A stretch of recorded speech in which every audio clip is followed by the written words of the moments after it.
Christian, te convido ao palco. Christian Gebara, presidente da Telefônica no Brasil. Obrigado, Christian, pela presença.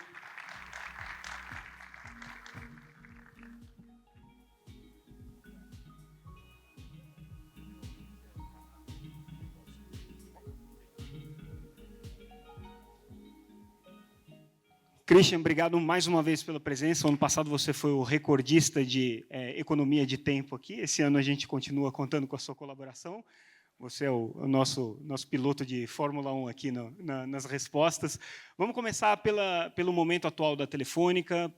A Vivo vem num momento muito grande de expansão da infraestrutura, num momento importante de conquista de clientes de banda larga, de 5G. Como é que isso se casa com esse futuro que a gente está falando, com esse futuro da conectividade como parte essencial da inteligência artificial, da transformação que a sociedade está vivendo? Bom, são muitas coisas, né? O crescimento da infraestrutura é a base, né, para a inteligência artificial, como foi falado aqui pelo Alberto agora. E esses últimos anos a gente vem crescendo em infraestrutura. Então, tanto na expansão do 5G, que já, no nosso caso, 70% da população já está coberta, como também no crescimento da fibra, que foi uma aposta que a gente fez há alguns anos, né, de criar uma infraestrutura de fibra, né, nessa evolução, né, de uma empresa que veio com uma origem do cobre. Fizemos essa evolução e hoje temos 31 milhões de domicílios passados com fibra e 8 milhões de clientes. Essa é a base, né? O Brasil é um país continental, então ainda não é suficiente, com certeza, para chegar a muito mais domicílios, né, que a gente tem como objetivo.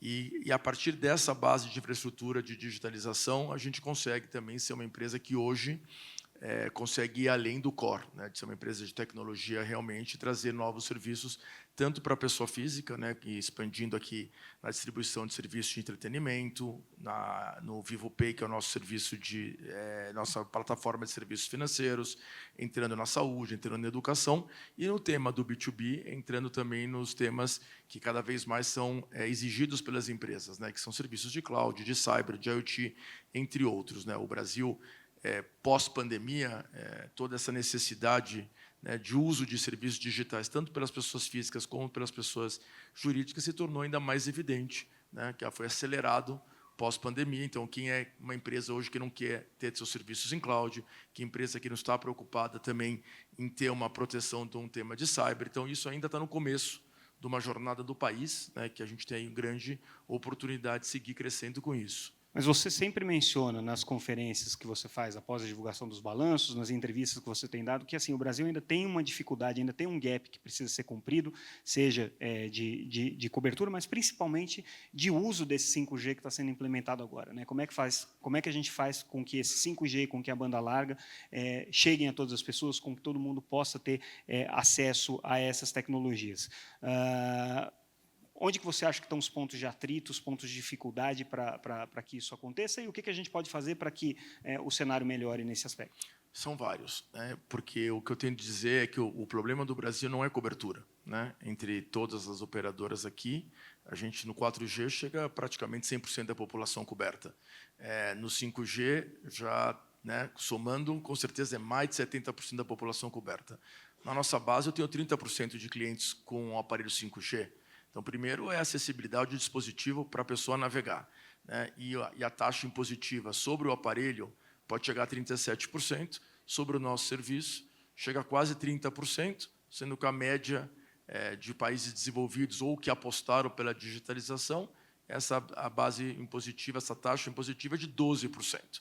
Fora que nós temos aí os setoriais, que foi falado antes também pelo Alberto, 4 pontos percentuais, entre Fistel, Condecine, algum deles já perdeu totalmente, ou que não somos nós quem deveria estar pagando por ele. E somado a isso, né, quando você olha a pesquisa, o IBGE fez uma análise de 20 milhões de pessoas que hoje não estão no Brasil com acesso ao serviço móvel. Sobre esses 20 milhões, mais de 50% diz, né, nessa pesquisa do IBGE, que não vê uso ou não sabe para que utilizaria a internet móvel. Acho que uns 20% dizem que não estão conectados porque é caro. 1% diz que é porque não tem cobertura, né? O mesmo você pode fazer na banda larga fixa. 7 milhões de domicílios hoje não estão conectados. Mais de 50% dessas pessoas diz que não sabe por que utilizar a internet, não vê, né, motivo para usar, porque não tem letramento digital. 4% diz que não tem cobertura. Então, o nosso problema, né, que sempre é as operadoras, não, a cobertura não é o problema, né? E o letramento digital, fora os impostos, é um problema grave de um país que quer se digitalizar, né? As pessoas, a gente é muito conectado, né, como foi dito, mas mais de 50% da população não sabe editar um arquivo em Word ou mandar um e-mail com um anexo junto.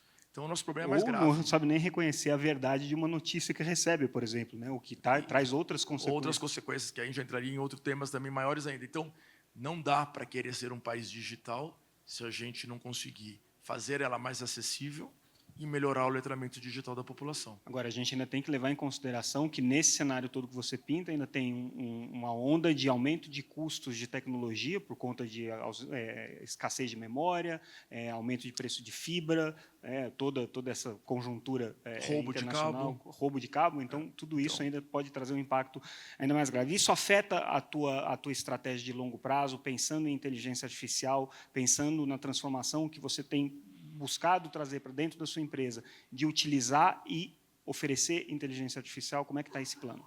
Olá, são duas perguntas. Assim, não afeta, a gente continua, né, lutando por uma melhora, né, desses temas que eu falei anteriormente, né? A gente tem lutado pela extinção dos setoriais, a gente teve uma participação bem ativa, né, liderado aqui pela Conexis, na reforma tributária, tivemos ganhos, né, comparado que, em algum momento, até a gente tinha uma situação que poderia ser até mais negativa para o nosso setor. O que a gente tenta fazer com um evento como esse é conscientizar ainda mais a necessidade. Falando de postes aqui, postes é uma decisão muito importante, né, porque também onera o nosso serviço, né? A gente quer a reordenação, né, mais do que ninguém, a um preço justo, né, e que isso seja simétrico a todos os operadores, que não exista aqui distinção também entre operadores, e que a gente possa, assim, chegar num acordo que seja né, que não traga um custo adicional a gente. O tema da inteligência artificial, mais uma vez, nós somos o setor habilitador de mais um avanço tecnológico, né? A gente foi, da toda a chegada da internet, com certeza o grande habilitador de que surgisse nesse país tão conectado em redes sociais, e aqui tem outro debate sobre, né, a contribuição que cada uma dessas empresas fez, né, entre nosso setor e outras empresas de conteúdo sobre esse desenvolvimento. A inteligência artificial é igual, então a gente vai ser o habilitador e internamente nós temos uma pressão muito grande de redução de custos. O nosso setor, né, nós que somos aqui capital aberto, somos questionados constantemente sobre eficiência. Primeiro, eficiência de CAPEX, né, então CAPEX sobre receita, e também redução de OPEX.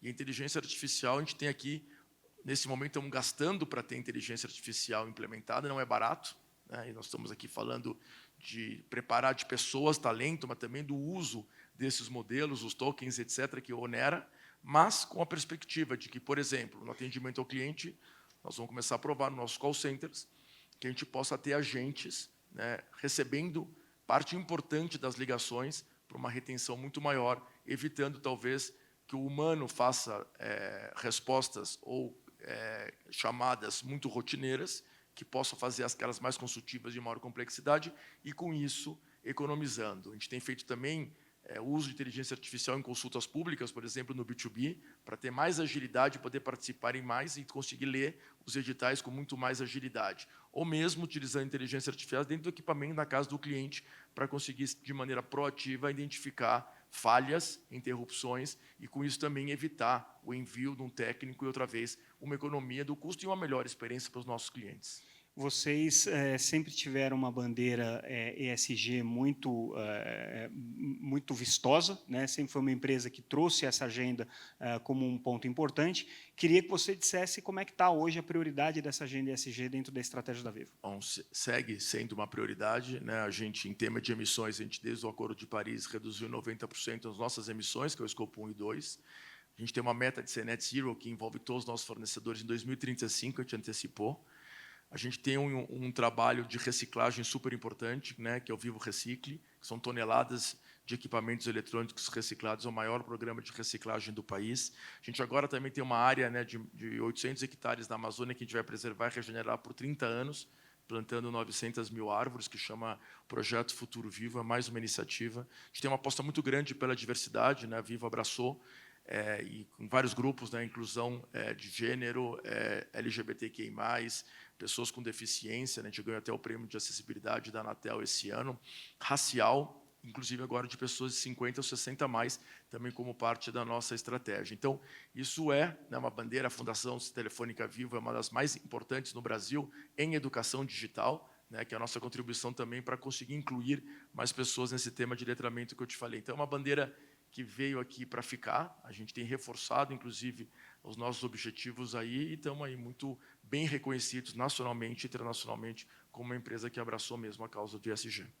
Perfeito, Christian. Te agradeço esse bate-papo muito rápido, Fireside Chat, mas faz parte aqui da nossa acomodação das agendas. Peço uma salva de palmas para o Christian Gebara.